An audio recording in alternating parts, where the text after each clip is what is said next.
بسم اللہ اول و آخرہ۔ چنانچہ دشمنوں کی گواہی سے یہ بات بھی ثابت ہو گئی کہ یہ تاریخ انسانی کا عظیم ترین انقلاب تھا جو محمد الرسول اللہ صلی اللہ علیہ وسلم نے برپا فرمایا۔ انقلاب محمدی کا انقلاب فرانس اور انقلاب روس سے تقابل کریں تو نظر آتا ہے کہ انقلاب فرانس میں صرف سیاسی نظام بدلا اور انقلاب روس میں صرف معاشی نظام تبدیل ہوا، لیکن انقلاب محمدی میں ہر چیز بدل گئی۔ مذہب بھی بدل گیا، عقائد بھی بدل گئے، رسومات بھی بدل گئیں، سیاسی نظام بھی بدل گیا، معاشی نظام بھی بدل گیا، معاشرت بھی بدل گئی، کوئی بھی شے اپنی سابقہ حالت پر قائم نہیں رہی۔ ڈھونڈ کر بتائیے کہ فلاں چیز جوں کی توں رہ گئی۔ جہاں پڑھے لکھے لوگ انگلیوں پر گنے جا سکتے تھے، اس قوم کو آپ صلی اللہ علیہ وسلم نے ان کے علم کے میدان میں دنیا کا امام بنا دیا۔ انہوں نے نئے علوم ایجاد کیے، پوری دنیا کا علم سمیٹ کر ہندوستان اور یونان تک سے علم لے کر اور اسے مزید ڈیولپ کر کے دنیا کے سامنے رکھا۔ تو پہلی بات یہ ثابت ہوئی کہ دنیا کا جامع ترین، گمبھیر ترین اور موسٹ پروفاؤنڈ انقلاب محمد عربی صلی اللہ علیہ وسلم کا انقلاب تھا۔ ایک بات تو یہ سامنے آئی کہ بڑا ہماگیر تھا۔ دوسری بات یہ کہ اس کے مقابلے میں اور کوئی دوسرا انقلاب اس کے مقابلے میں نہیں آ سکتا۔ باقی سب جزوی انقلابات تھے۔ باقی تمام انقلابات میں آپ دیکھیں گے، اب یہ اگلی بات ہے، یہ دوسرا نمبر آ رہا ہے جو ابھی آ رہے ہیں، کہ آپ انقلابات میں دیکھیں گے کہ فکر اور دعوت دینے والے کچھ اور لوگ تھے، جبکہ انقلاب برپا کرنے والے کچھ اور۔ مثلا مارکس اور اینجلز نے کتاب داس کیپیٹال جرمنی یا انگلستان میں بیٹھ کر لکھی، لیکن جرمنی اور انگلستان کے کسی ایک گاؤں میں بھی مارکسسٹ انقلاب نہیں آیا، بلکہ تیسرے تیواڑے کہاں جا کر روس میں بالشوک اور مانشوک کے ہاتھوں انقلاب آیا، اور عین وقت پر فرنٹ پر لینن آ گیا۔ یار یہ ہائی جیکر ہر جگہ آ جاتے ہیں،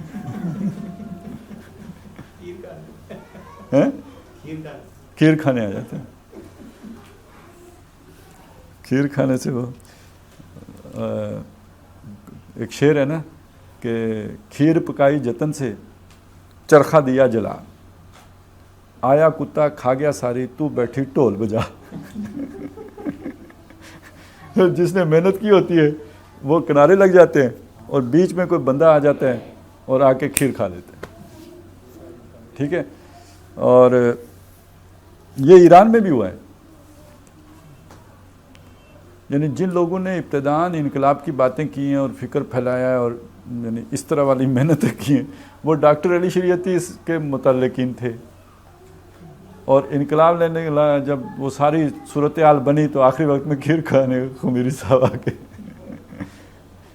تو کھیر کھانے اور آ جاتے ہیں۔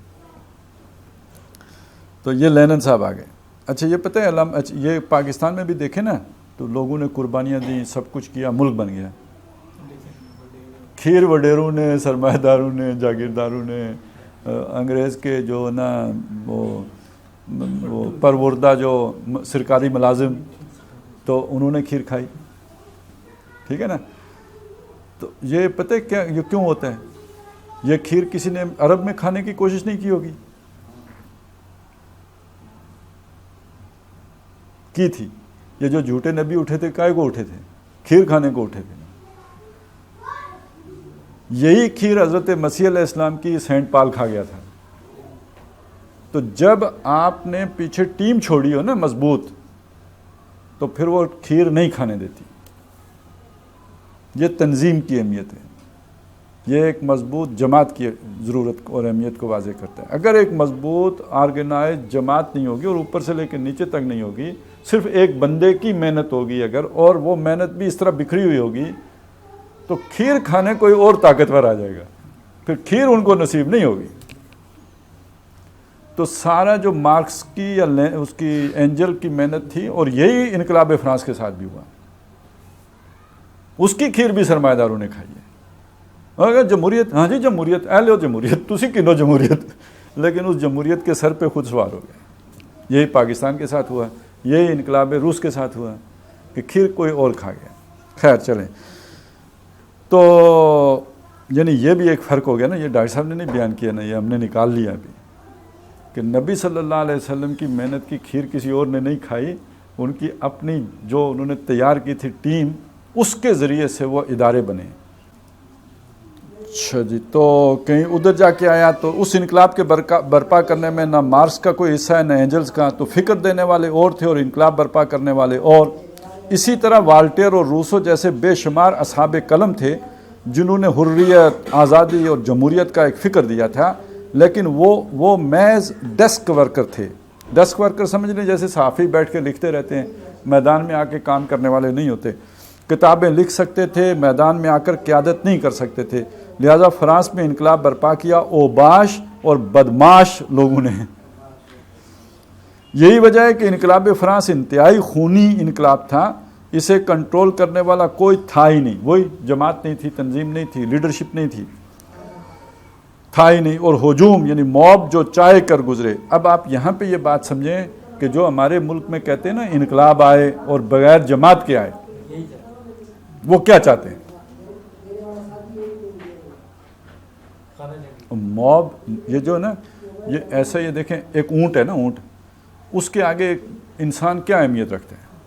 یہ اللہ تعالیٰ کی قدرت ہے کہ اس نے اونٹ کو انسان کے لیے مسخر کر دیا. ہمارا بچہ بھی لے کے چلے, اس کے نکیل پکڑ کے اس کے پیچھے چل پڑتا ہے. یہ جو عوام کا سمندر ہے نا, یہ بھی اسی طرح ہے, اس کو کوئی انتظامیہ کنٹرول نہیں کر سکتی. بس یہ غیر منظم ہوتا ہے, گھروں میں دبکا رہتا ہے, کرتا کچھ نہیں ہے, تو نظام چل رہا ہوتا ہے. جس ملک میں عوام وہ وائلنٹ ہو جائے نا, تو یہ انتظامیہ اس کو پھر سنبھال نہیں سکتی. آپ کو تو خیر پتہ ہی ہے نا, آپ کو کیا بتانا. یہ بس اللہ نظام چلا رہا ہوتا ہے تو یہ عوام جو ہے نا قابو میں رہتی ہے. اور دوسری بات یہ کہ آپ نے, یہ تو آپ کو پتہ ہے نا جرنیل بہت بدماش ہیں, اور یہ بھی آپ کو پتہ ہے کہ ACDC بھی بہت بدماش ہوتے ہیں. آپ کو یہ نہیں پتہ عوام کتنی بدماش ہوتی ہے. یہ تو بالکل جسے کہتے ہیں ان میں کوئی انسانیت نہیں ہوتی ہے. جب یہ بے قابو ہوتے ہیں نا, جو چیر پھاڑ درندگی, وہ جو آپ کیا ہے کٹی پاڑی, اور یہ وہ جو کچھ ہوتا رہا ہے نا کہ کس طرح بچوں کو اٹھا کے تو آگ میں پھینکتے رہے, تو یہ تو جرنیل نہیں کرتے. تو اس لیے چونکہ موب نکل آیا, وہ غیر منظم, اور اس نے پھر آ کے وہ سارا ظلموں سے خونی انقلاب تھا یہ. تو اچھا, اس سے یہ سبق لینا ہے کہ بغیر جماعت کے اگر انقلاب آئے تو بہت تباہ کن ہوتا ہے, عذاب سے کم نہیں ہوتا وہ انقلاب. اور یہ دو بعض لوگ انقلاب سے جو ہے نا وہ کہتے ہیں یار کیا وحشت کی باتیں کرو, اس لیے کہتے ہیں کہ انقلاب تو اس طرح جب عوام لے کے آتی ہے بغیر لیڈرشپ کے, تو وہ تو تباہی ہوتی ہے, بالکل بہت بڑی ڈسٹرکشن ہوتی ہے. اسے کنٹرول کرنے والا کوئی تھا ہی نہیں, اور ہجوم جو چائے کر گزرے. اب ذرا کنٹراسٹ دیکھیے کہ محمد الرسول اللہ صلی اللہ علیہ وسلم کا انقلاب دنیا کا واحد انقلاب ہے کہ ابتدا سے انتہا تک اس کی قیادت ایک ہی ہستی کے ہاتھ میں رہی ہے, ایک ہی ہستی کر رہی ہے. ایک وقت میں وہی ہیں جو مکے میں اسٹریٹ پریچنگ کر رہے ہیں, گلی گلی گھوم کر دعوت دے رہے ہیں, تبلیغ کر رہے ہیں. کوئی پاگل کہتا ہے, کوئی مجنون کہتا ہے, کوئی کہتا ہے شاعر ہیں. آپ صلی اللہ علیہ وسلم سب برداشت کر رہے ہیں. آپ نے کبھی پلٹ کر نہیں کہا پاگل تم ہو, لیکن وہی شخص ہے جو میدان بدر میں فوج کی کمان کر رہا ہے. کوئی ہے تاریخ میں اس کی مثال؟ میں پھر ڈاکٹر مائیکل ہارٹ کے وہی الفاظ دہراؤں گا کہ ہی از دی اونلی پرسن, یعنی یہ کہ واحد اکیلے اکلوتے شخصیت ہیں. کہاں گلی گلی دعوت دینے والا ایک شخص, کہاں ایک فوج کی کمان کرنے والا قائد. کوئی ہے مناسبت؟ اس حوالے سے ایک بڑی اہم بات نوٹ کیجئے. ٹائن بی پچھلی صدی کا ایک بہت بڑا فلاسفر آف ہسٹری گزرا ہے. اس نے حضور صلی اللہ علیہ وسلم کے بارے میں ایک بڑا زہر میں بجھا ہوا جملہ کہا ہے کہ Muhammad failed as a prophet but succeeded as a statesman. یعنی محمد صلی اللہ علیہ وسلم ایک نبی کی حیثیت سے تو ناکام ہو گئے, یعنی نقل کفر نباشت, البتہ ایک سیاستدان کی حیثیت سے کامیاب ہو گئے. یعنی اس کی سوچ کے مطابق مکے میں حضور نبی تھے, مدینے میں آ کے سیاستدان ہو گئے. لیکن کنٹراسٹ تو ہے نا, سامنے تو آتا ہے نا. ٹائن بی کے ایک جملے کی شرح میں ٹائن بھی کہ اس ایک جملے کی شرح میں انگلینڈ کے پروفیسر ڈاکٹر مونٹگومری واٹ نے 2 کتابیں لکھ دی، محمد ایٹ مکہ اور محمد at Medina. Muhammad at Medina میں اس نے بظاہر حضور صلی اللہ علیہ وسلم کی تعریف کے لیے جو الفاظ ممکن تھے سپرلیٹو ڈگری میں استعمال کیے، لیکن بباطن اس نے ایک تضاد یعنی کانٹراسٹ ظاہر کرنے کی کوشش کی ہے کہ مکے والا محمد صلی اللہ علیہ وسلم تو کچھ اور تھا اور یہ مدینے والا محمد کچھ اور ہے۔ ان تعریفی الفاظ سے دھوکہ کھا کر ضیاء الحق مرحوم نے اس مونٹگومری واٹ کو مرکزی سیرت کانفرنس کے اجلاس میں چیف سپیکر کی حیثیت سے بلا لیا تھا۔ انہیں اندازہ ہی نہیں تھا کہ اس نے عیاری سے سیرت طیبہ میں تضاد دکھانے کی کوشش کی ہے۔ یہ 2 محمد علیحدہ علیحدہ ہیں، ان کی تصویریں مختلف ہیں صلی اللہ علیہ وسلم۔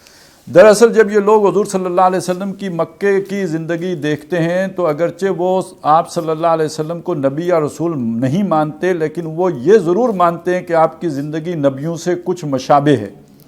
جیسے حضرت عیسیٰ علیہ السلام گھوم پھر کر تبلیغ کرتے تھے، ایسے ہی حضرت محمد صلی اللہ علیہ وسلم دکھائی دے رہے ہیں۔ اسی طرح کا طرز عمل حضرت محمد نے بھی اختیار کیا، چنانچہ ان کے نزدیک یہ تو کچھ نبیوں والا نقشہ ہے جس میں آپ معاذ اللہ فیل ہو گئے۔ یہاں سے تو بقول ان کے جان بچا کر بھاگنا پڑا۔ وہ ہجرت کو فلائٹ کا نام دیتے ہیں، حالانکہ فلائٹ تو کسی خوف کی بنیاد پر ہوتی ہے، جبکہ ہجرت خوف کی وجہ سے نہیں تھی بلکہ یہ ایک حکمت عملی یعنی اسٹریٹجی تھی اور اس کا مقصد اپنے لیے متبادل بیس تلاش کرنا تھا۔ بہرحال ان مستشرقین نے، اب یہاں ڈاکٹر صاحب نے یہ نہیں کہا ریاست بیس، وہی جسے آپ دارالاسلام کہتے ہیں وہ آپ کا بیس ہے۔ قاعدہ، القاعدہ بھی وہی چیز ہے۔ یہ کبھی سوچا ہے القاعدہ کیا نام ہے؟ ہم تو قاعدہ بچوں کو پڑھاتے ہیں یہ القاعدہ کیا جماعت ہے بھائی؟ تو یعنی بیس، قاعدہ بیس ہوتا ہے نا، جہاں سے آپ بیس اٹھاتے ہیں بچے کی، تو القاعدہ یعنی اس کو ایک بیس کیمپ جہاں سے وہ پھر پوری دنیا میں وہ کریں گے، تو یہ اس سے وہ انہوں نے وہ نام ماخوذ تھا۔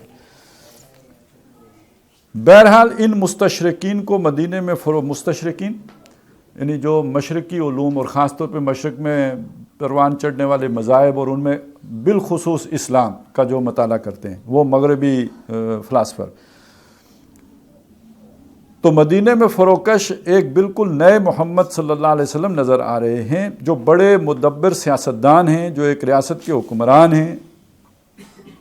اب وہ بات پھر آ گئی جس سے پھر وہ لوگوں کو مغالطہ ہوتے ہیں، جو فوج کے کمانڈر ہیں۔ یہاں آ کر آپ یہودیوں سے معاہدے کر رہے ہیں، یہاں پر ان کے تدبر یعنی اسٹیٹس مین شپ اور موقع شناسی کا کمال ظاہر ہو رہا ہے۔ ان کے نزدیک یہاں حضور صلی اللہ علیہ وسلم کی حیات طیبہ کا تضاد ہے، لیکن یہاں جو یہ ڈاکٹر صاحب کے الفاظ نہیں ہیں۔ اب جیسے لوگ قرآن مجید پڑھنے میں اگر غلطی کر سکتے ہیں، سمجھنے میں، پڑھنے میں نہیں، سمجھنے میں غلطی لگ سکتی ہے، تو کسی کی عبارت بھی سمجھنے میں آدمی غلطی کھا سکتا ہے۔ اس کا حوالہ صرف اس لیے دے رہا ہوں کہ حضور صلی اللہ علیہ وسلم کی زندگی اس اعتبار سے واقعتاً کانٹراسٹ کی حامل ہے کہ ایک انقلابی دعوت کا آغاز بھی آپ نے کیا اور اسے کامیابی کی آخری منزل تک بھی خود پہنچایا۔ دنیا کے انقلابات میں سے کوئی بھی دوسرا انقلاب ایک حیات انسانی کے عرصے میں پورا نہیں ہوا، بلکہ فکر دینے والے مر کھپ گئے، بعد میں کہیں وہ فکر پروان چڑھا اور اس کی بنیاد پر کہیں انقلاب آ گیا، جبکہ محمد صلی اللہ علیہ وسلم کا انقلاب اس اعتبار سے منفرد اور لاسانی ہے کہ ایک انسانی زندگی کے اندر کل 23 سال کے عرصے میں الف سے یہ تک انقلاب کے تمام مراحل طے ہو گئے۔ تو غامدی صاحب کے ہاں تو اور بھی مختصر ہے، 13 سال میں ہو گئے۔ تو یہی گویا حزب التحریر کا مسئلہ بھی ہے، وہ تو بالکل ہی انہوں نے۔ تو اب یہ 2 چیزیں ہو گئی، ایک یہ کہ آپ کا انقلاب جامع ترین ہے، ہماگیر ہے، یعنی زندگی کا کوئی گوشہ تبدیلی سے بچا نہیں ہے، اور دوسرا یہ فرق ہوا کہ وہ جو جزوی تھے ان میں بھی نسلیں بیتی ہیں، ایک نسل میں نہیں مکمل ہوا، تو یہ اتنا کامل ہونے کے باوجود صرف 23 سالوں میں مکمل بھی ہو گیا۔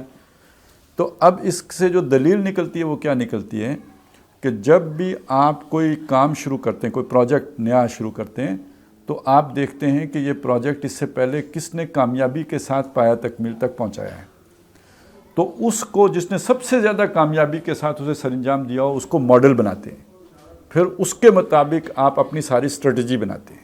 ٹھیک ہو گیا جی.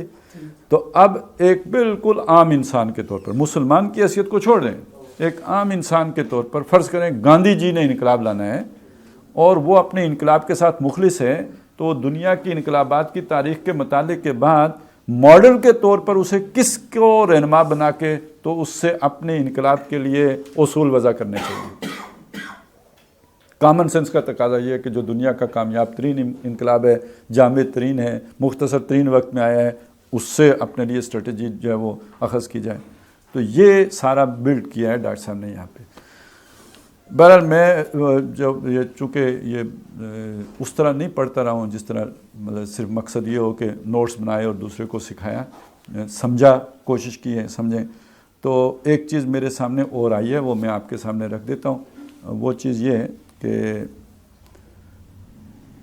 ایک تو وہ جزوی تھے, اب ایک تیسری چیز گہرائی کو بھی دیکھیں. گہرائی کو کیسے دیکھیں؟ یعنی یہ ایک تو وسعت ہے, اس کے اعتبار سے آپ نے ناپ لیا, ایک دورانیہ ہے, اس کے اعتبار سے آپ نے ناپ لیا ہے, ایک ڈیپتھ ہے. ڈیپتھ کے اعتبار سے اس طرح دیکھیے کہ شخصی حکمرانی کا ایک تصور موجود ہے, وہ نظر آتا ہے ان آنکھوں سے کہ یہ بندہ حاکم ہے, یہ فرعون ہے یا نمرود ہے, یہ حاکم ہے. آپ نے کہا یہ کیوں, ایک خاندان کی حکومت کیوں ہو, یہ عوام کی ہو. تو جس سے آپ نے حکومت چھینی اور جس کو آپ نے دی, یہ دونوں ان آنکھوں سے نظر آنے والی حقیقتیں تھیں. محمد الرسول اللہ صلی اللہ علیہ وسلم نے کیا کیا ہے؟ انسان حاکم ہو ہی نہیں سکتا. حاکم وہ ذات ہے جو نظر ہی نہیں آتی. ان الحکم الا للہ لا یشرک فی حکمہ احدا للہ ملک السماوات والارض لہ ملک السماوات والارض قل اللہم مالک الملک. اب یہ تو بہت ہی اجنبی تصور, انسان کی آنکھوں کیا اس کی سوچ سے بھی اوپر کا فلسفہ ہو گیا نا, مادیت سے بالا. یعنی وہ انقلاب کہ جس کی اساس میٹا فزکس سے, یعنی وہ مادی دنیا سے متعلق ہی نہیں, اس کی بنیاد تو ایمان سے اٹھی ہے نا, نظریہ توحید سے اٹھی ہے. اور نظریہ توحید وہ ہے جس پر ایمان بالغیب ہے. آپ ذرا محنت کا اندازہ لگائیں, ان دیکھی شے منوانا اور اس کے وہ سارے جو ہے نا اس کی صفات ایٹریبیوٹس جو ہیں ان کو ذہن میں اتارنا اور پھر اس توحید کی بنیاد پر ایک انقلاب لے کے آنا. اب اسی وہ ملکیت والا جو تصور تھا, وہ جو ہم نے کہا نا قومیہ لیا, انفرادی ملکیت کی نفی ہو گئی. اچھا انفرادی کی نفی ہو کے تو قوم کو دے دیا. یہاں کلی نفی ملکیت کی کر کے وہ ملکیت للہ ما فی السماوات و ما فی الارض ہوگی, کسی وہ خدا کی ہو گئی. تو اس کی یہ والی گہرائی جو ہے نا یہ بھی پیش نظر رہنی چاہیے کہ ایک ایسی ہستی کا نظام بنا دیا جس ہستی کو ان آنکھوں سے آس خمسہ سے گرفت میں لے ہی نہیں سکتے, جانچ ہی نہیں سکتے, پرکھ ہی نہیں سکتے. اس سے یہ نتیجہ اخذ کرتا ہوں کہ آج عہد حاضر میں اجتماعیات, سوشیالوجی یا پولیٹیکل سائنس کا کوئی طالب علم پوری دیانتداری سے انقلاب کا صحیح طریقہ کار اخذ کرنا چاہے. میں معذرت کے ساتھ ایک بات کہوں گا, ڈاکٹر صاحب نے ڈاکٹر اور انجینئر نہیں کہا ہے. اس کا یہ مطلب نہیں کہ ڈاکٹر اخذ نہیں کر سکتا, اس کا مطلب یہ نہیں کہ انجینئر اخذ نہیں کر سکتا, لیکن وہ انجینئر جسے کچھ ان علوم کا پتہ ہوگا, وہ ڈاکٹر جو کچھ نہ کچھ ان علوم کے بارے میں جانتا ہوگا. کون سے علوم؟ سوشیالوجی, پولیٹیکل سائنس, اجتماعیات انسانی. وہ ہے کہ جو یہ رہنمائی اخذ کر سکے گا. باقی میں نے پہلے بتایا کہ جو ہمارے عام طور پہ جو انجینئر ہوتے ہیں, ڈاکٹر ہوتے ہیں, جو کمپیوٹر سائنسز میں جنہوں نے کچھ ماسٹرز کیے ہوتے ہیں, یہ ان میدانوں میں بالکل کورے ہوتے ہیں. اب ان کے اندر بھی توحید تو جوش مارتی ہے نا. ان کو بھی جب آپ کہتے ہیں خلافت آنی چاہیے تو ان کا وہ جو ہے نا خلوص اور اخلاص جو ہے نا وہ اس میں آتا ہے. لیکن یہ چونکہ ان چیزوں کو نہیں سمجھ رہے ہوتے تو مطلب ان کو دیکھیں نا, کوئی کہے گا کہ جب گھوڑے کا دور آئے گا تو خلافت آئے گی, وہ گھوڑوں کے انتظار میں بیٹھ جائے گا. کسی کو وہ نصرت کے چکر ڈال دیں گے, کوئی جو ہے نا وہ کسی اور پھندے میں پڑ جائے گا, کوئی کہے گا چلو پھٹنے سے انقلاب آ جائے گا. تو سارا یہ وہ پھر را مٹیریل ہے کہ جو سارے کا سارا دائیں بائیں آگے پیچھے اوپر نیچے ادھر ادھر ضائع ہو جاتا ہے. نہیں تو کیا ضرورت ہے امریکہ کو داعش کھڑی کرنے کی؟ کائے کو کھڑا کرتا ہے؟ یہ اگر میری بات آپ کو سمجھ میں آئی ہے نا، پچھلے 40 سال کی تاریخ جو ہے نا ورق گردانی کر کے دیکھیے، جائزہ لے کے دیکھیے، جو تحریک آپ کے دائیں بائیں جوشیلی اٹھی ہے اس کا کوئی نہ کوئی کنیکشن آپ کو ضرور ملے گا.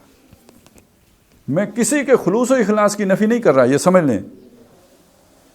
میں طریقہ کار کی بات کر رہا ہوں اور اس شیرے کی بات کر رہا ہوں جو شیطان لگاتا ہے، جس پر پھر مکھیاں جا کے پروانہ وار جان نچھاور کرتی ہیں. داعش اس کی آخری مثال ہے. یہ کیوں سمجھ لیا آپ نے اس سے پہلے کوئی مثال نہیں تھی؟ اور ظاہر ہے بندہ جان دیتا ہے تو اسلامی سمجھ کے دے رہا ہوتا ہے. ویسے تو کوئی ڈالر کے لیے جان تو نہیں دی جا سکتی نا. زندہ ہوں گے تو ڈالر کا فائدہ اٹھائیں گے، مر گئے تو کدھر ڈالر کا کیا فائدہ ہے؟ جنت کے لیے دے رہے ہوتے ہیں.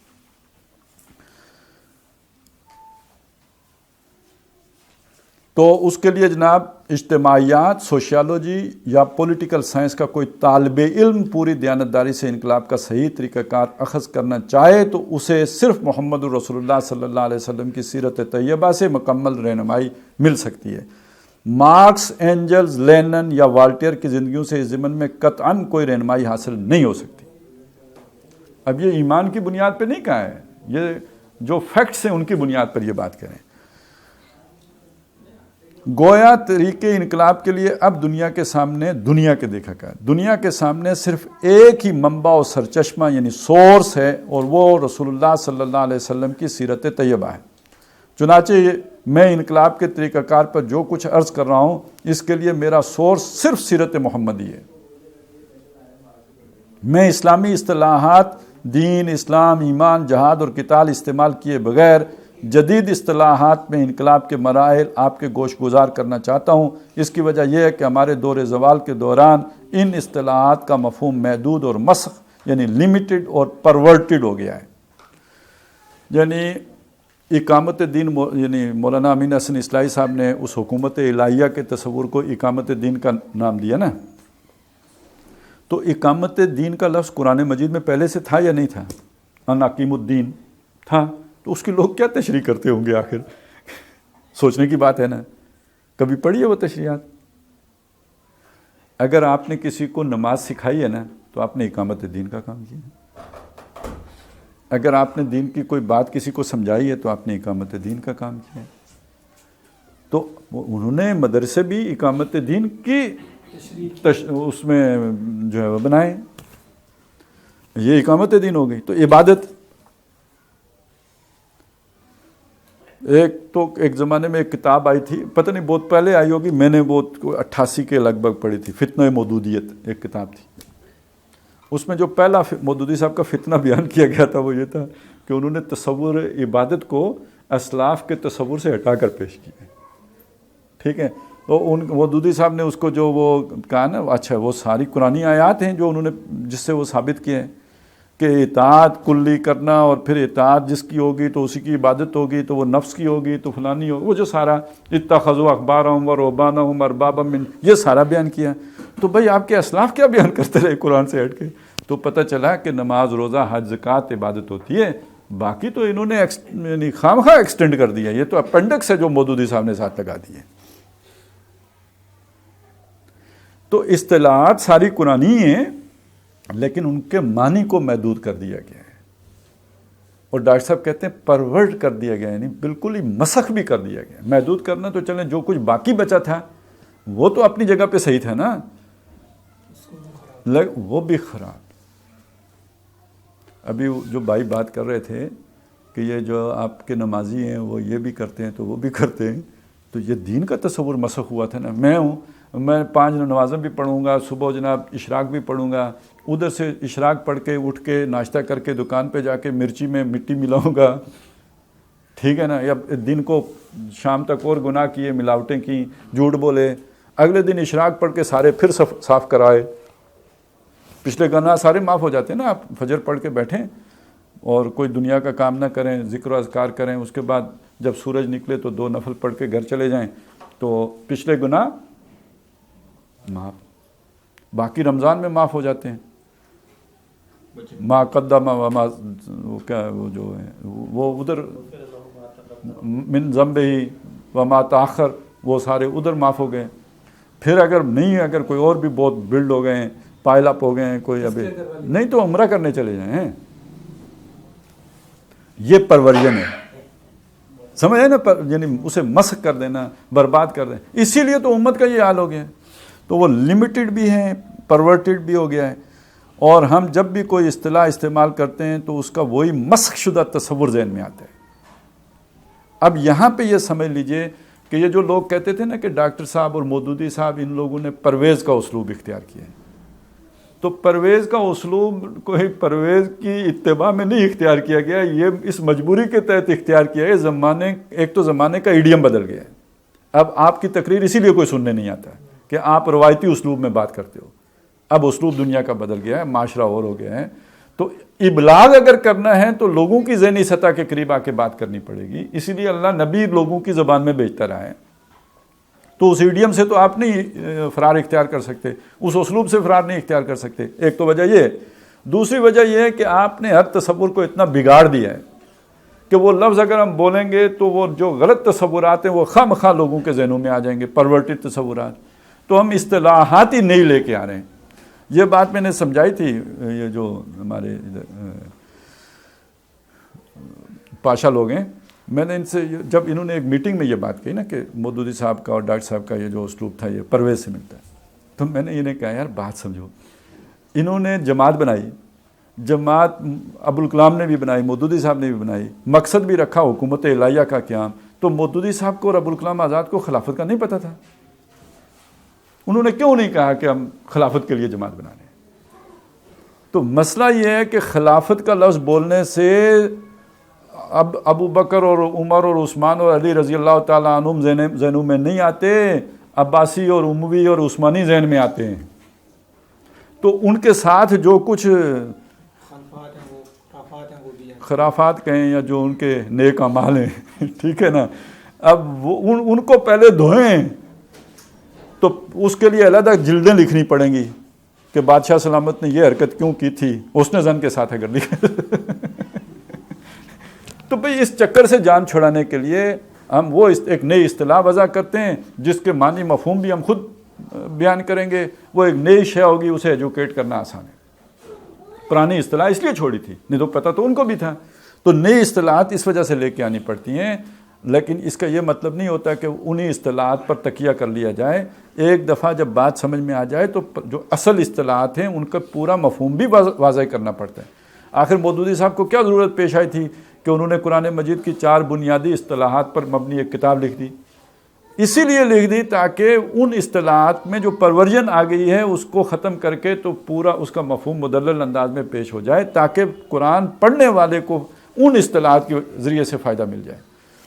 تو وہ بھی کرنا پڑتا ہے, لیکن وہ کرنا پڑتا ہے ان کے لیے جو قائل ہو چکے ہوں.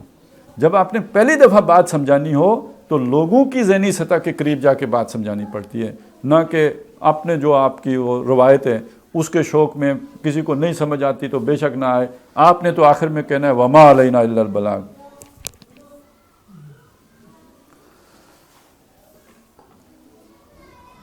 تو اس کا وہ مسخ شدہ تصور ذہن میں آتا ہے. لہٰذا اگر ان اصطلاحات سے صرف نظر کرتے ہوئے جدید ٹرمینالوجی میں بات کی جائے تو انقلاب کا خاکہ نسبتاً آسانی سے سمجھ میں آ سکتا ہے. اچھا, یہ وضاحت ڈاکٹر صاحب کو کیوں کرنی پڑی کہ انہوں نے یہ بات کہی ہے کہ یہ انقلاب آئے, میرا سورس انقلاب محمدی ہے صلی اللہ علیہ وسلم. اب اگر سورس وہ ہے تو وہی اصطلاحات استعمال ہونی چاہیے نا جو قرآنی ہیں.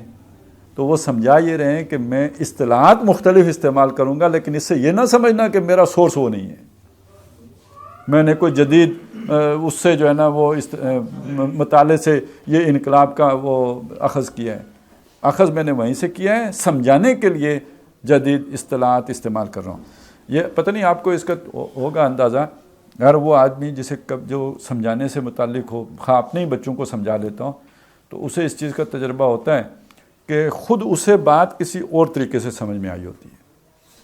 اگر وہ جس طریقے سے اسے سمجھ میں آئی ہے اسی طریقے سے دوسروں کو سمجھانے کی کوشش کرے گا تو بڑا گند مچ جاتا ہے کیونکہ آپ کو تو بڑی تلخی سے سمجھ میں آئی ہوتی ہے, بڑی آپ نے ٹھوکریں کھائی ہوتی ہیں, اور بعض اوقات پتہ نہیں لڑائی بڑائی میں سمجھ آتی ہے, کس طرح آتی ہے, آپ کو بڑی مشکل سے سمجھ آئی ہوتی ہے. اب جب آپ آگے سمجھانے کی کوشش کرتے ہیں تو اس طریقے سے نہیں, اس ترتیب سے نہیں, اس اسلوب میں نہیں جس سے آپ کو سمجھ میں آئی ہوتی ہے, اسی کو آگے اختیار. اب آپ اگلے کو دیکھ کر بات کر رہے ہوتے ہیں کہ اس کو کس طرح وہ بات سمجھ میں آئے گی, کس طرح قابل قبول ہوگی, کس طرح اس کا ذہن کھلا رہے گا اس بات کو سننے کے لیے. تو یہ تو ہمیں روزمرہ اس کا تجربہ ہوتا ہے. وہی لوگ دنیا میں کچھ اپنی ابلاغ کر سکتے ہیں, بات پہنچا سکتے ہیں, اپنی بات منوا سکتے ہیں, جو دوسرے کی ذہنی سطح کے قریب جا کر بات کرنے کی قابلیت اپنے اندر پیدا کریں.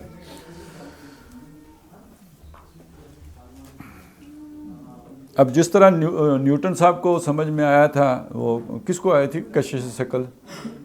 نیوٹن ہی کو آئی تھی. تو اب ہر بچے کے ذہن پہ سیب مار کے آپ سمجھائیں گے اسے یہ تو سمجھتا بندہ کسی اور طرح سے ہے, سمجھاتا کسی اور طرح سے ہے. لہٰذا اگر ان اصطلاحات سے صرف نظر کرتے ہوئے جدید ٹرمنالوجی میں بات کی جائے تو انقلاب کا خاکہ نسبتاً آسانی سے سمجھ میں آ سکتا ہے. اس کے بعد مناسب ہوگا کہ اس خاکے میں قرآن و حدیث کی اصطلاحات, سیرت النبی اور صلی اللہ علیہ وسلم اور واقعات کا رنگ بھر دیا جائے. ٹھیک ہو گیا جی. اب یعنی وہی جو عام اصطلاحات ہیں, جو آج عام فہم ہیں, لوگوں کو سمجھ آتی ہیں, ان کا ذکر ہو رہا ہے. اچھا, یہاں پہ ایک وضاحت اور کر دوں. یہ جو کوئی ڈاکٹر صاحب نے کہا ہے نا, جو آگے بھی کہیں گے, یہ ایسا نہیں ہے کہ ڈاکٹر صاحب نے پہلی مرتبہ اخذ کیا ہے. ابھی تک کا تاثر یہی آ رہا ہے. ایسا ہی ہے نا؟ ایسا نہیں ہے. مولانا مودودی کی کتاب اسلامی حکومت کیسے قائم ہوتی ہے, یہ 1939 کا خطاب ہے, علی گڑھ کا خطاب ہے, 1939 میں کیا. اس میں مزید اضافہ ہے مولانا امین احسن اصلاحی کی کتاب دعوت دین اور اس کا طریقہ کار. کیوں جی؟ اور یہ جو دونوں کتابیں ہیں ان کا موضوع یہی ہے. اور ڈاکٹر صاحب کے یہ سارا پڑھیں, ان کو پڑھیں تو یہ 80% اس میں وہی ہیں. اور ان میں اور ان میں جو اضافی, یعنی یہ اس میں جو اضافی بات ہے, جو ترقی ہوئی ہے, جو ارتقاء ہے, وہ میں آپ کے سامنے رکھ دیتا ہوں. جتنا پیسیو ریزسٹنس ہے وہ سارا اسلامی حکومت کیسے قائم ہوتی ہے اس کے اندر بھی ہے. مودودی صاحب کی خیال سوچ یہ ہے, اور اس میں ڈاکٹر صاحب بھی متفق ہیں, اور یہ سمجھ لیں اس سے آپ کو حزب التحریر اور ان کا فرق بھی معلوم ہو جائے گا. وہ سوچ یہ ہے کہ پہلے سوشل ریولوشن آئے گا جو پھر پولیٹیکل ریولوشن میں بدلے گا. پہلے لوگ بدلیں گے, یہ بدلے ہوئے لوگ نظام کو تبدیل کریں گے. اور مودودی صاحب یہ کہتے ہیں جب معاشرہ اس تبدیلی کو اپنے اندر جذب کر لے گا, قبول کر لے گا, تو پھر یعنی سیاسی تبدیلی خود بخود اس سے پیدا ہوگی. وہ اس کو خود بخود سے تعبیر کرتے ہیں. مولانا امین احسن اصلاحی نے اس کا انطباق آج کے معاشرے پہ کیا ہی نہیں. اس دعوت کے نتیجے میں معاشرہ اس طرح پولرائز ہو جائے گا. اس میں کچھ وہ ہوں گے جو اس کے حمایتی ہوں گے, کچھ اس کے مخالفین ہوں گے, کچھ مذبذبین بین ذالک ہوں گے, پھر حمایتیوں کی یہ قسمیں ہوں گی. یہ کر کے انہوں نے چھوڑ دیا. آج کے دور پر اس کا انطباق انہوں نے کیا ہی نہیں. تو گویا جس چیز کو انہوں نے خود بخود کہا تھا اس کو انہوں نے کسی درجے میں کھول تو دیا مولانا امین احسن اصلاحی نے, لیکن اس کا انطباق آج کے معاشرے پر نہیں کیا. ڈاکٹر صاحب نے یہ کام ضرور کیا ہے کہ اس خود بخود میں جو ابہام تھا اس کو ڈاکٹر صاحب نے کھولا ہے کہ خود بخود نہیں ہوگا. اچھا, یہ وجہ بھی سمجھ لیں مودودی صاحب کیوں کہہ رہے ہیں خود بخود ہوگا. کوئی بندہ کہہ سکتا ہے کہ انہوں نے اس لیے, انہیں پتہ نہیں تھا. انہوں نے کہا جب سوشل ریولوشن آئے گا تو اس سے خود بخود پولیٹیکل ریولوشن آ جائے گا. اچھا, نیچرلی یہ بات صحیح ہے. آپ معاشرے کو جب بدل دیں گے تو جو معاشرے کی سوچ ہوگی, تو جیسے وہ ہوتے ہیں نا, دودھ بلوتے ہیں تو مکھن اوپر آ جاتا ہے, تو حکومت میں ویسے ہی لوگ آئیں گے. تو وہ تو لگتا تو یہی ہے کہ وہ بات بالکل نیچرل ہے, لیکن ایسا پورا منطق طور پہ ہوتا تو نہیں ہے. تو یہ بھی کوئی کہہ سکتا ہے کہ مودودی صاحب کو اس کا پتہ نہیں تھا, لیکن یہ اس کا سوء ظن ہے. وہ نہیں جانتا کہ مودودی صاحب کیا چیز تھے. وہ اتنے ہلکے بندے نہیں تھے. جو زیادہ قرینے قیاس بات ہے وہ یہ ہے کہ انگریز کے دور میں یہ آخری والا حصہ کھولا نہیں جا سکتا تھا. سمجھ آئیے نا, 1939 میں یہ بات نہیں کی جا سکتی تھی کہ جب ہم طاقت حاصل کر لیں گے تو پھر تصادم ہوئے گا. تو اس کو انہوں نے جو ایک نیچرلی بندے کی سمجھ میں بات آ سکتی تھی اس لفظ سے کہہ کے گزر گئے کہ جب وہ ہوگا تو پھر دیکھیں گے نا. تو ساری حکمت عملی نہیں کھولی تھی اس وجہ سے. واللہ عالم صحیح بات کیا ہے, لیکن یہ کہ بہرحال اسی کی وجہ سے, چونکہ بہرحال تربیت تو لوگوں کی وہی ہوتی ہے جو آپ نے لکھا ہو یا پڑھایا ہو, تو بعد میں پھر الیکشن میں نظر آ گیا کہ اس رستے سے ہو جائے گا تو وہ اس میں چلے بھی گئے. تو یہ ایک ابہام تھا, اس ابہام کو ڈاکٹر صاحب نے ضرور دور کیا ہے.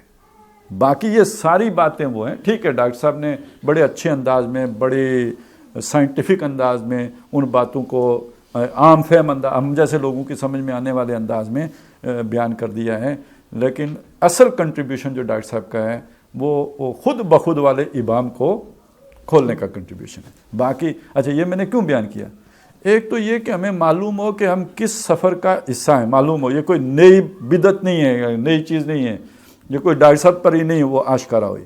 دوسرا یہ کہ اس سے آپ کو پتہ لگے گا کہ یہ جو مختلف لوگ اٹھ کے نئے نعرے لگا دیتے ہیں, کوئی کہتا ہے جی گاؤں بناؤ, چلو جی گاؤں بناتے ہیں, کوئی کہے گا جی وہ نصرہ مانگو, تو پتہ چلے گا یار یہ 100 سالہ تاریخ ہے جس کو ہم لے کے چل رہے ہیں, یہ کسی ایک بندے کی بات نہیں ہے, اس کے پیچھے بڑی بڑی شخصیات کھڑی ہیں. تو اس لیے یہ ضروری ہے کہ ہم کو پتہ ہو کہ یہ جو کتاب منہج انقلاب نبوی ہے اس کا پس منظر کیا ہے اور اس کی شروعات کہاں سے ہوتی ہے. انقلابی عمل کے لوازم و مراحل, ایک مکمل انقلاب کے 6-7 مراحل ہیں, 6 یا 7 مراحل ہیں.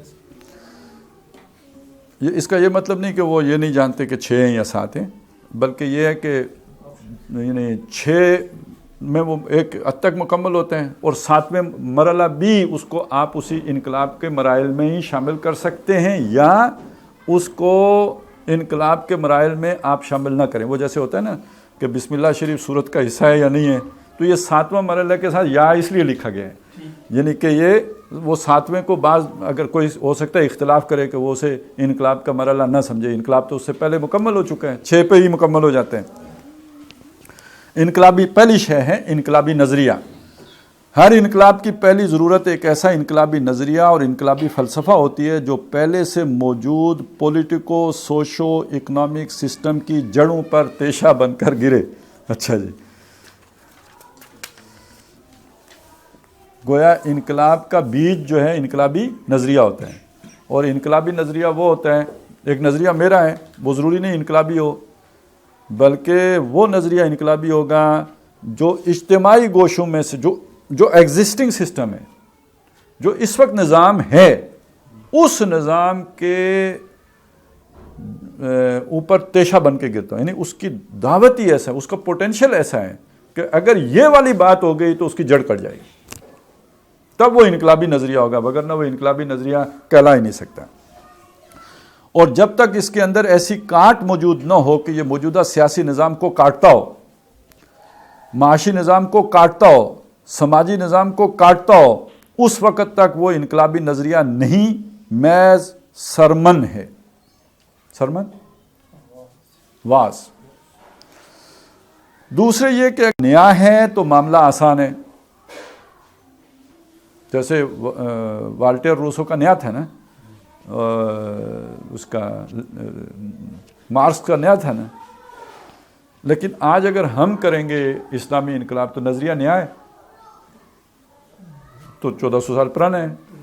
تو اگر وہ نیا ہے تو معاملہ آسان ہے, وہ اپنی اصطلاحات خود وضع کرے گا اور ان اصطلاحات کے معنی خود معین کرے گا. یعنی اس میں وہ جو پرورژن ہو گئی ہے یہ وہ اس سے کوئی فرق نہیں پڑتا, یہ تو سارا کچھ نیا بنائے گا. لیکن اگر وہ کوئی پرانا نظریہ ہے تو اب اس کی جدید تعبیر پیش کرنا ہوگی. اچھا یہ جو جملہ ہے نا, یہ بڑا سمجھنے کی ضرورت ہے. اگر آپ نے پرانی تعبیر پیش کی تو وہ انقلابی نظریہ نہیں ہوگا. نہیں سمجھ میں آئی؟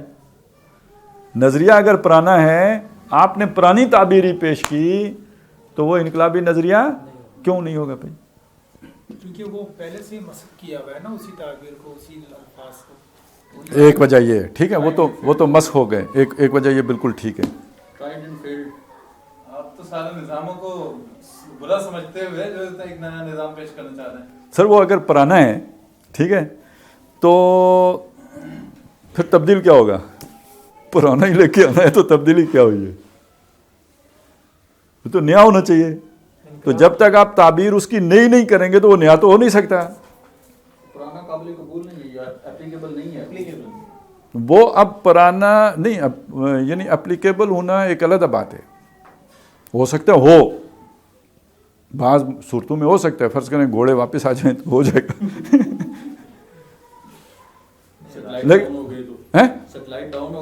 ہو سکتا ہے، لیکن وہ اپلیکیبل تو ہو جائے گا. وہ بھی اگر حضرت مسیح علیہ السلام آ جائیں گے تو ہو جائے گی. ٹھیک ہے نا. انقلاب کے لیے یہ ضروری سمجھا جاتا ہے کہ اب پہلی بات تو یہ ہے کہ نظریہ ہو ہی نیا، اور اگر پرانا ہے تو اس کی تعبیر نہیں کی گئی ہو. تعبیر نہیں کرنے کا مطلب کیا ہے؟ اس کا ظاہر پرانا نظریہ ہے تو اس کا کوئی پہلے بھی سیاسی نظام ہوا ہوگا نا. اب نظریہ تو آپ نہیں بدل سکتے، اس کے اصول بھی نہیں بدل سکتے، اس کی تعبیر بدلیں گے. اب آپ آج کی تعبیر کے مطابق سیاسی نظام ان اصولوں کے تابع رہتے ہوئے بنائیں گے تو اب سیاسی نظام وہ اور یہ مختلف ہو جائے گا، یعنی اس کا سٹرکچر بدل جائے گا، اصول نہیں بدلیں گے. یہ ہے اس جملے کا مطلب. اور اگر آپ یہ چاہتے ہیں کہ سٹرکچر بھی وہی رہے تو پھر آپ انقلاب نہیں لا رہے. نہیں، جو بھی کر رہے ہیں آپ خود ہو سکتا ہے خود بیوقوف بن رہے ہوں، یہ نہیں پتا ہوتا نا. انقلاب نہیں لا رہے. یہ اس جملے کا مطلب یہ ہے. ہو سکتا ہے میں بیوقوف بن رہا ہوں کہ اس جملے کو سچا سمجھ رہا ہوں، ہو سکتا ہے غلط ہو یہ جملہ، لیکن اگر آپ اس جملے کو صحیح مان لیں پھر اس کے بعد آپ انقلابی تبھی ہیں کہ جب آپ سیاسی نظام، معاشی نظام، سماجی نظام کی تعبیر جدید کریں گے. تو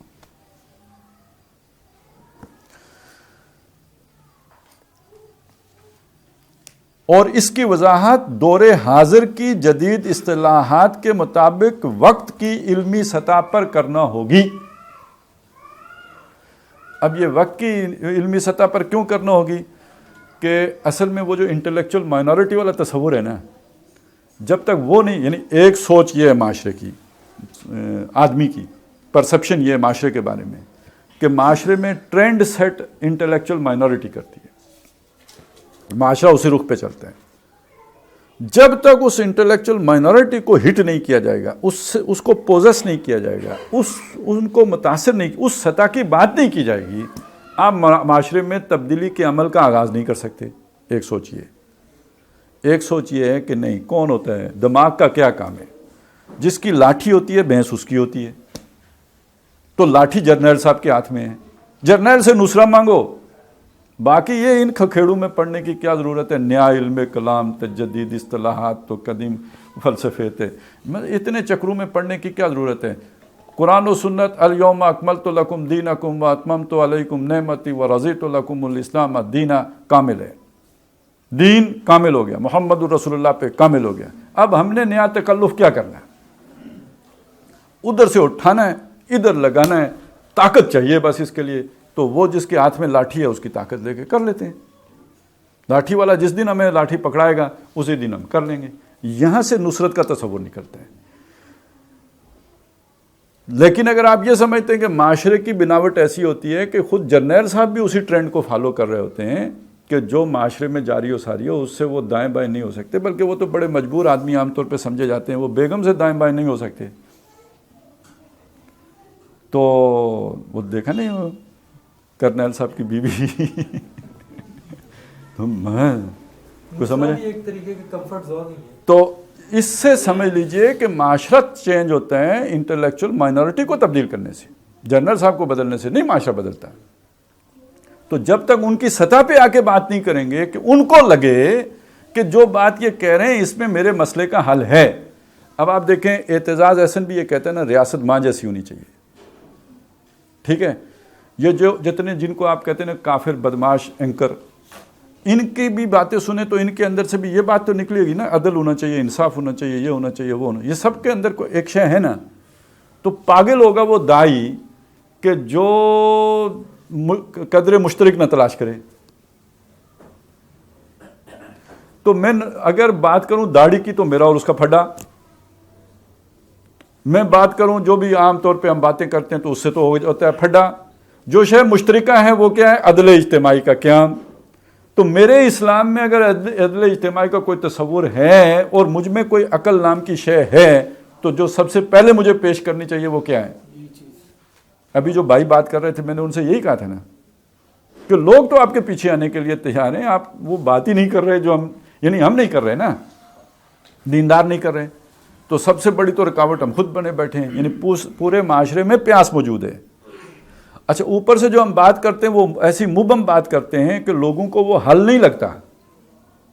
وہ ایک ایسی بات کرتے ہیں جس سے لوگ پہلے سے ڈرے ہوئے ہیں, خوف زدہ ہیں کہ یار وہ تو شکر ہے جان چھوٹی تھی وہ ظلم سے اور مصیبتوں سے, وہ جو خلیفوں نے جاری رکھی ہوئی تھی. تو یہ تو اس کے اندر تو کوئی نہ کوئی کسی نہ کسی درجے میں احتساب تو ہے نا, چلیں 5 سال کے بعد ہی ہوتا ہے, بعد میں ہی ذلیل ہوتے ہیں, لیکن کچھ تو ہوتا ہے نا. 4 سال کے بعد اتر تو جاتے ہیں نا بندہ سر کے اوپر سے. وہ تو 50 سال بیٹھا رہتا تھا خلیفہ صاحب, اللہ ہی اٹھائے تو اٹھے, ہاں نہیں تو اٹھنے چھٹنے کی کوئی بات نہیں تھی. تو بھئی یہ چیز آج لوگ, یہ سودا نہیں بک سکتا.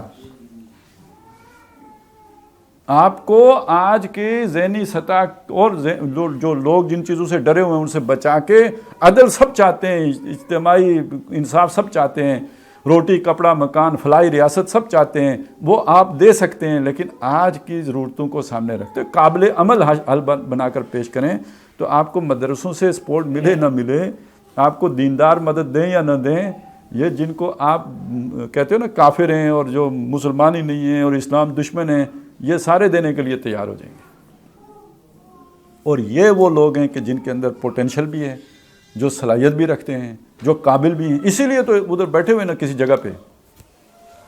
تو نظریہ وہ ہونا چاہیے کہ جو جس کی آپ نے اگر پرانا ہے تو جدید تعبیر کی ہو اور اس کی وضاحت دور حاضر کی جدید اصطلاحات کے مطابق وقت کی علمی سطح پر کرنا ہوگی.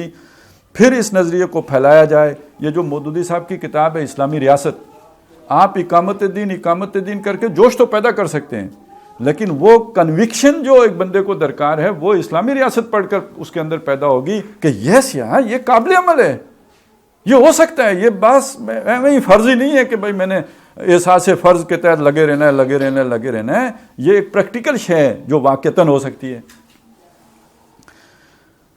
عام کیا جائے. اور اس کے لیے دور جدید کے تمام میسر ذرائع استعمال کیے جائیں. پہلے کبھی صرف گلیوں بازاروں میں گھوم پھر کر لوگوں کو جمع کر کے دعوت دی جا سکتی تھی یا لوگوں کو کھانے پر بلایا جاتا اور ان کے سامنے کوئی بات رکھی جاتی, لیکن اب جلسے ہو سکتے ہیں, کتابیں لکھی جا سکتی ہیں. چنانچہ پرنٹ میڈیا اور الیکٹرانک میڈیا سمیت دور جدید کے تمام ذرائع ابلاغ انقلابی نظریے کی تشہیر و اشاعت کے لیے استعمال کیے جانے چاہیے. یہ تو ڈاکٹر صاحب نے اپنے دور کی بات کی, اب دنیا اور بہت ترقی کر گئی ہے. اب جلسے کرنا فضول حرکت ہے. آپ وہ کارنر میٹنگ ہوتی تھی پہلے, اب کیوں کارنر میٹنگ کریں؟ کتنا آپ کے وسائل لگیں گے, کتنا آپ کا ٹائم لگے گا, کتنی آپ کی صلاحیتیں کھپیں گی. اس سے عشرے 10واں حصہ اس کا کر کے آپ اس سے ایک زیادہ افیکٹو میٹنگ سوشل میڈیا پہ کر سکتے ہیں, زوم پہ کر سکتے ہیں. یہ تو ساری جو ابھی ہم کر رہے ہیں نا, یہ سارا میں پنڈی میں بیٹھ کے کر سکتا ہوں.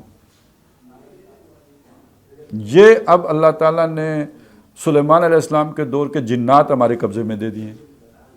ہم بجائے شکر ادا کرنے کے کہتے ہیں یہ کفر وہ کفر اے کہ او کی. تو بھائی یہ ساری چیزیں اس کام کے لیے ہیں. یہ اپنی فوٹویں نہ شیئر کریں, لیکن یہ کہ یہ والا کام تو آپ کر سکتے ہیں اس کے اوپر. تو تمام ذرائع تشہیر. اور اب اللہ تعالیٰ نے دیکھیں نا, یہ آج سے 20 سال پہلے شاید سربراہان مملکت کو یہ سہولتیں میسر نہیں تھیں. 30 سال پہلے تو بالکل نہیں تھی, جو آج ایک مزدور کے ہاتھ میں ہے جی. وہ ایک کلک سے جو ہے نا, جو جتنے فائدے اٹھا سکتا ہے, کوئی سربراہ مملکت آج سے 30 سال پہلے یہ نہیں کر سکتا. تو اس کو اگر ہم اپنی ضرورت کے لیے تو استعمال کریں, اور جب دین کی ضرورت آئے تو گھوڑے کا انتظار کریں. یہ تیسرا گروپ ہے. یعنی وہ تو میں نے آپ کو بتایا نا جو پھندے لگا کے بیٹھے ہیں, ادھر اور انقلابی بھی ہیں. میں نے تو یہ نظریہ سب سے پہلے دیکھا, اسرار عالم صاحب ایک تھے, انہوں نے کتابیں لکھی ہیں دجال کے موضوع پر, انڈیا کے کوئی صاحب ہیں, مجھے نہیں پتا ان کا کتاب. تو وہ جو پہلی دجال پہ لکھی تھی 99 صفحے جو تھے نا وہ لگے تھے کہ کسی بندے نے لکھے ہیں. اس کے بعد تو لگتا تھا کہ کوئی کاہن لکھ رہا ہے. پتہ نہیں میری بات سمجھ میں آئی ہے یا نہیں, بس میں اتنا ہی کہوں گا. اچھا, اس کے بعد پھر یہ پورا ایک گروپ مجھے نظر آیا, جو ویسے تو تجربہ جو ہوا ہمارے اپنے اندر, وہ جو تھے جو 2006 میں نا یہاں سے کچھ لوگ نکلے تھے جنہوں نے تنظیم چھوڑی تھی, وہ اصل میں سوچ ساری اسرار عالم صاحب کی تھی. وہ سنت ثابتہ اور پتہ نہیں کیا کیا, وہ جو وہی گھوڑے. اچھا, اسرار عالم اور ان میں جو فرق تھا, اسرار عالم وہ شخص ہے جو جہاز پہ نہیں بیٹھتا, جو کسی لگزوریس کوچ پہ نہیں بیٹھتا, وہ جو صرف جس میکسیمم کسی کوئی آٹو موبائل استعمال کرتا ہے وہ رکشا کرتا ہے, رکشے سے اوپر نہیں چڑھتا. باقی اتنا گھوڑے والا ہے, گاؤں میں رہتا ہے, کسی شہر میں نہیں رہتا. تو جو کچھ اس نے لکھا ہے اس پر عمل بھی کرتا ہے. اچھا, جو بندہ عمل کرے نا اسے سمجھ بھی آ جاتی ہے. میں کہوں نا جی سگریٹ پینا جائز ہے, پینا شروع کر دوں, تھوڑے عرصے میں کینسر ہوگا, سمجھ آ جائے گی کہ بھائی یہ چیز ٹھیک نہیں ہے. جو بندہ صرف کہہ رہا ہو عمل نہ کر رہا ہو اسے ساری زندگی نہیں سمجھ آتی. اب اصل میں یہ میں نے تمہید باندھی ہے کس کو سمجھانے کے لیے. یہ یہاں آپ کے یہاں پہ وہ خالد جامی صاحب ہیں, وہ ساحل والے, محمد دین جوہر صاحب ہیں ایک جو, اچھا اسی طرح لاہور میں بیٹھے ہوئے ہیں ہمارے احمد جاوید صاحب. یہ سارے وہ لوگ ہیں جو تہذیب مغرب کے بخیے ادھیڑ دیں گے, ٹھیک ہے. اچھا, اسی کے اندر پھر جا کے انتہا پہ یہ جتنے بھی یہ آلات ہیں نا ان کو ویلیو لوڈڈ قرار دے دیں گے. ویلیو لوڈڈ سمجھتے ہیں, یعنی یہ چیزیں خود خیر ہیں یا شر ہیں, اور وہ پھر کہتے ہیں یہ ساری شر ہیں. ایک وہ انہی کا ایک بندہ تھا, اسے بات ہو رہی تھی, کہنے لگا کہ دیکھیں نا اب یہ موٹر سائیکل کیسا بنایا ہے کہ اس پہ عورت بیٹھتی ہے نا تو بے حیائی شروع ہو جاتی ہے, بنایا ہی ایسے تو یہ شر ہے. تو میں نے کہا گھوڑا تو نہیں بنایا نا انہوں نے, اس پہ عورت بیٹھی ہوئی کیسے لگتی. مطلب اس سے موٹر سائیکل 1000 گنا بہتر ہے جس طرح گھوڑے پہ بندہ بیٹھتا ہے. اور وہ کون سا عورت نے خود ہی گھوڑا پکڑنا ہوتا ہے. ہوتی تھیں ایسی بھی عورتیں, لیکن اکثر و بیشتر تو وہ بھی ردیف اونٹ پہ بھی پیچھے بیٹھتی تھی اور گھوڑے پہ بھی پیچھے بیٹھتی تھی. تو یہ چیزیں مطلب لوگ اتنے حساس ہو گئے. اب ان لوگوں کا جو سب سے بڑا مسئلہ ہے, آپ جائیں ان کی گاڑی دیکھیں نئے ماڈل کی ہوگی, آپ ان کی کوٹھی کا طرز تعمیر دیکھیں بالکل جدید ترین ہوگا, ان کا پورا لائف سٹائل دیکھیں ماڈرنیٹی شرما رہی ہوگی, لیکن ان کے مضمون پڑھیں تضاد ہے, ٹھیک ہے نا. تو وہ آپ سے بکریاں چروا رہے ہوں گے. یہ چکر ہے, ان کو پھر سمجھ بھی نہیں آتی. نقصان کیا ہے؟ نقصان یہ ہے اپنے لیے تو یہ سارے وسائل استعمال ہو رہے ہیں, دین کی تبلیغ کے لیے آرام ہو جاتے ہیں. اس کو ریورس کریں, اپنے لیے لمیٹڈ کم سے کم, دین کے لیے میکسیمم استعمال کریں. یہ ہے جو بات یہاں پہ ہمیں سمجھائی گئی ہے. تو میں نے اصل میں یہ مثالیں کسی اس کے لیے نہیں دی ہیں کہ میں کسی کو ڈیگریڈ کرنا چاہتا ہوں. اس مضمون کو سمجھنے کی ضرورت ہے. ہمیں اپنے لیے لا عمل جو ہے نا اس کو سمجھ اسی سے آئے گی کہ جب یہ ساری چیزیں دائیں بائیں سے تقابل کر کے اس پیرائے میں رکھ کر یہ اینک لگا کر دیکھی جائیں گی. تو آپ کے سامنے اس لیے میں نے سب کا نام لے کے ذکر کر کے تو بات کر دی کہ یہ ساری دائیں بائیں وہ چیزیں جو ہمارے لیے اٹریکشن بن جاتی ہیں. تحریر ان کی بڑی وہ ہوتی ہے, زبردست ہوتی ہے. ویسے چلیں آپ نے زبردست کہا تو میں نے پتہ ہے اس کے لیے کیا عنوان مقرر کیا ہوا ہے, زخرف القول غرورا. مطلب آتا ہے اس کا؟ اچھا, کہ یہ یعنی ایسی پرکشش تحریریں ہوتی ہیں کہ وہ قرآن مجید کہتے ہیں نا زخرف القول, یعنی سنہری انداز کی بات, ملمہ کاری جسے ہم اپنے محاورے میں کہتے ہیں. اور غرورا ہوتا دھوکہ ہے, ڈسیپشن ہے, دجل ہے. تو جادو جو ہے وہ کسی وظیفے ہی کے نتیجے میں نہیں ہوتا, جادو تحریر سے اور کلام سے بھی ہوتا ہے. اس سے بھی بندہ الٹ جاتا ہے. اور یہ جو زخرف القول غرورا ہوتا ہے, یہ جس سورہ انعام میں جو آیا نا, تو اس کے پیچھے آتے ہیں غیب سے یہ مضامین خیال میں